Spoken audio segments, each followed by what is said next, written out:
Hello, welcome you all. आप सबका एक बार फिर से स्वागत है मेरे यूट्यूब चैनल जोवियल पाइथन पे, जिसमें हम पाइथन प्रोग्रामिंग सीख रहे हैं। पिछली क्लास तक हम लोगों ने लिस्ट पढ़ा था और लिस्ट के सारे फंक्शंस वगैरह डिस्कस कर लिए थे। उसके ऊपर कुछ क्वेश्चंस भी प्रैक्टिस कर लिए थे।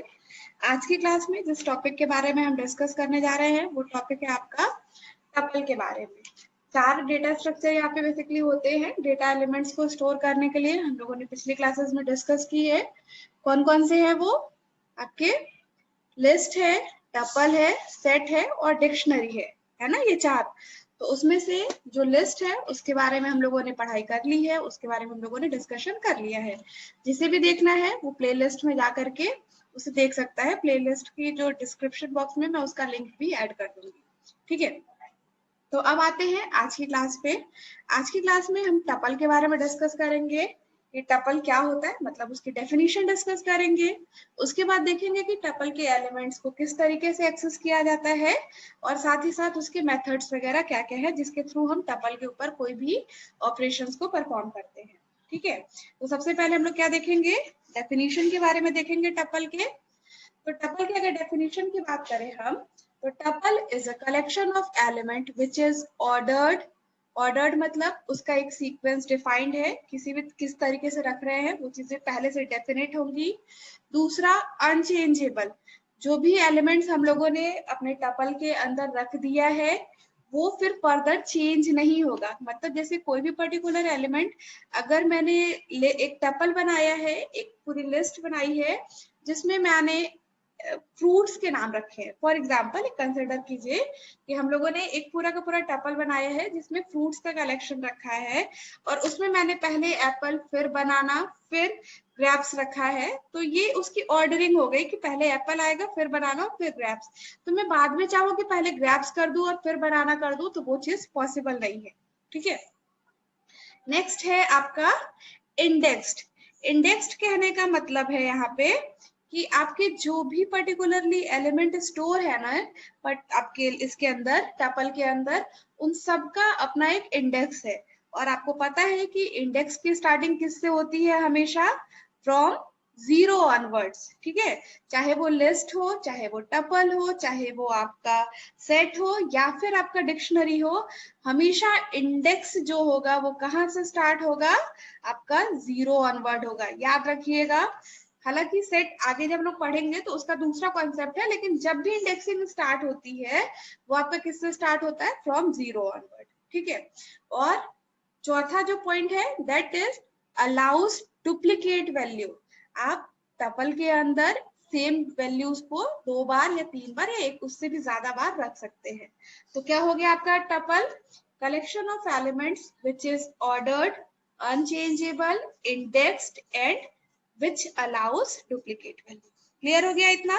एक एग्जांपल दिया है यहाँ पे। क्या है आपका? एक टपल बनाया है, यूजर डिफाइंड नाम दिया है यू टपल। उसके अंदर एक पर्सन की डिटेल लिखी है, पहला लिखा है 1, उसके बाद नाम और उसके बाद उसका प्लेस दैट इज दिल्ली, कहाँ से बिलोंग करता है या कहाँ पढ़ाई करता है, कुछ भी। तो मतलब ये क्या हो गया? आपका एक टपल हो गया जिसमें हम लोगों ने डिफरेंट डेटा टाइप्स के एलिमेंट्स को रखा है। ऐसा कोई मैंडेटरी नहीं है कि सिमिलर डेटा टाइप होना चाहिए। तो यहाँ पे आप डिफरेंट डेटा टाइप्स के एलिमेंट्स का कलेक्शन कर सकते हैं। आई होप डेफिनेशन वाला जो स्लाइड है वो क्लियर हो गया होगा। नेक्स्ट आते हैं हम अपनी दूसरी स्लाइड पे। जो मैंने अभी अभी एक्सप्लेन किया उसी चीज को यहाँ पे है, आप चाहो तो इसका स्क्रीनशॉट ले सकते हो। क्या है? सबसे पहले elements in a tuple are stored on index basis. अभी मैंने बताया कि जो भी एलिमेंट्स वगैरह होंगी हर एक पर्टिकुलर वैल्यू का अपना एक इंडेक्स होगा और इंडेक्स शुरू कहाँ से होता है? 0 ऑन पर। दूसरा पॉइंट क्या है? Tuples are ordered means that element have a definite order. हर एक एलिमेंट जो भी टपल्स के अंदर रखा गया है उसका एक डेफिनेट ऑर्डर है, उसी के अकॉर्डिंग वो उसको स्टोर किया जाता है। ध्यान रखिएगा टपल को कैसे हम लोग प्रेजेंट करते हैं? Via parenthesis. यहाँ पे पैरेंथेसिस बना हुआ है ना, ये पैरेंथेसिस से ही आपका डिफाइन होगा, ठीक है। वही जब हम लोग लिस्ट पढ़े थे तो बिग ब्रैकेट का यूज किया था, यहाँ पे किससे आपका कर रहे हैं हम? पैरेंथेसिस। यहाँ पे डिक्लेरेशन का भी ध्यान रखिएगा, अगर आप उसको बिग ब्रैकेट करते हैं तो वो क्या हो जाएगी? आपकी लिस्ट हो जाएगी। लेकिन जब पैरेंथेसिस का यूज करते हैं तो क्या हो जाएगा आपका?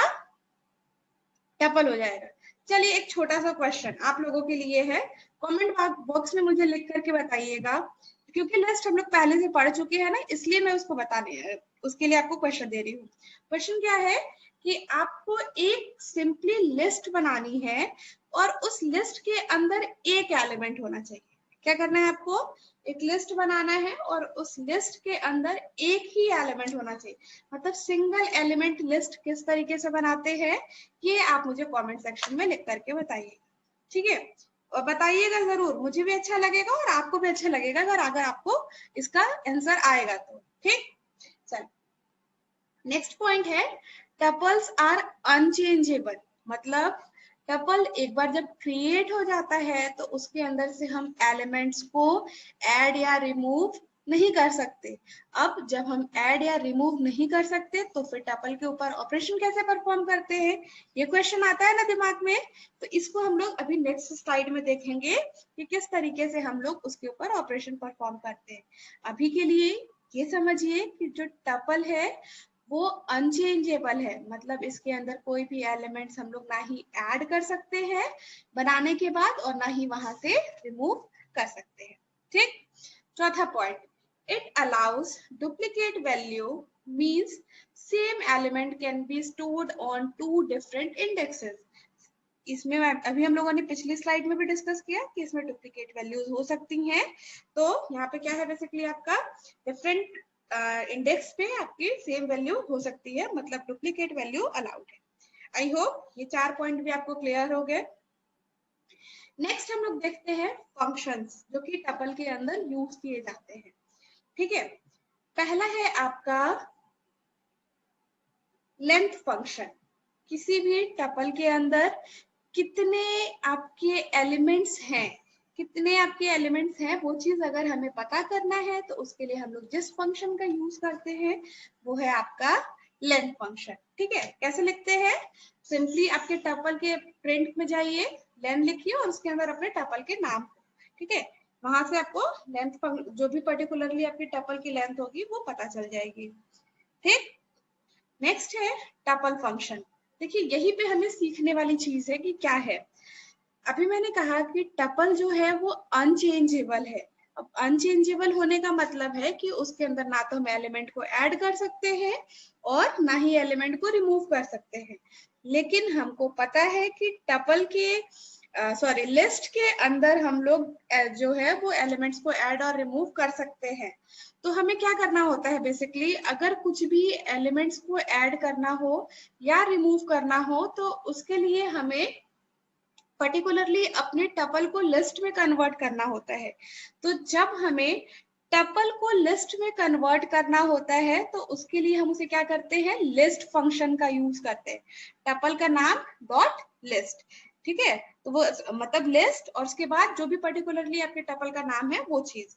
सिमिलरली जब हमें किसी भी लिस्ट को टपल में कन्वर्ट करना होता है तो हम टपल और फिर उसके पैरेंथेसिस के अंदर उस पर्टिकुलरली जो लिस्ट है उसका नाम।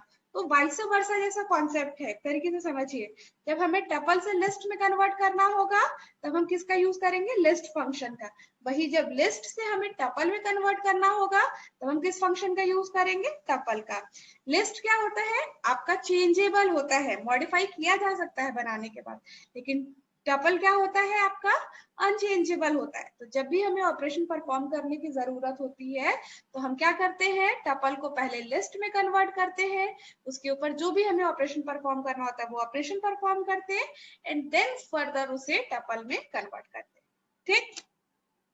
अब बात करते हैं हमारे तीसरे फंक्शन की। तीसरा फंक्शन है हमारा काउंट, जो कि कोई पर्टिकुलर एलिमेंट कितनी बार हमारे पूरे के पूरे टपल के अंदर है, ये चीज हमें जब पता लगानी होती है तो हम लोग जिस फंक्शन का यूज करते हैं उस फंक्शन का नाम क्या है, काउंट। यहाँ पे आपके सिंटेक्स में दिया हुआ है कि टपल का नाम डॉट काउंट, किसमें गिनना है और किसको गिनना है।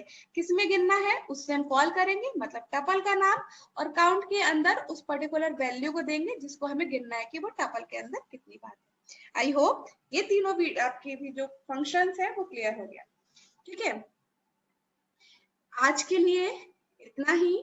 अगर आपको ये वीडियो पसंद आई है तो इसे लाइक कीजिए, इसे अपने फ्रेंड्स के साथ शेयर कीजिए ताकि उन्हें भी थोड़ा नॉलेज हो।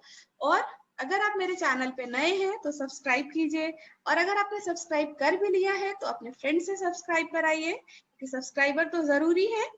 चलिए, आज के लिए इतना ही। अरे हाँ, एक और बहुत ही इम्पोर्टेंट सूचना कि मैं कुछ ही दिनों में आप लोगों के लिए फ्री CCC प्रिपरेशन क्लासेस की वीडियोस लाने जा रही हूँ। मतलब आप अगर CCC की तैयारी करना चाहते हैं तो उसके लिए यहाँ पे आपको फ्री लेक्चर्स मिलेंगे, जिसके लिए आपको कोचिंग ना जा करके डायरेक्टली आप यहाँ से प्रिपरेशन करते हुए आप ऑनलाइन खुद फॉर्म भरेंगे। कैसे फॉर्म भरना है वो भी मैं सिखाऊंगी, बताऊंगी आपको कि कहाँ से फॉर्म भरना है। आप एक्स्ट्रा चार्जेस जो आपके कोचिंग में लगता है उस चीज को ना करके यहाँ पे आपको बिल्कुल फ्री क्लासेस प्रोवाइड करूंगी, और फ्री जिसमें हम लोग पूरे के पूरे लेक्चर्स को डिस्कस करने के साथ ही साथ प्रीवियस मंथ्स के जो भी आपके पर्टिकुलरली पेपर पैटर्न चल रहा है वो सारी चीजें भी डिस्कस करेंगे। ठीक है, तो आपके जितने भी फ्रेंड्स जो कि CCC की तैयारी कर रहे हैं या करना चाह रहे हैं, आपको पता है ना कॉम्पिटिटिव एग्जाम्स या जो भी आपके वैकेंसीज वगैरह आती है, ग्रुप C लेवल की, ग्रुप D लेवल की, कंप्यूटर से रिलेटेड जो भी, वो सब CCC आजकल मांगते हैं। ठीक है, तो CCC की अगर प्रिपरेशन करनी है तो उन्हें इस चीज की इंफॉर्मेशन दे दीजिएगा, और ज्यादा से ज्यादा लोगों से सब्सक्रिप्शन लीजिए, ज्यादा से ज्यादा लोगों से सब्सक्राइब कराइए। Thank you. I hope you like the video.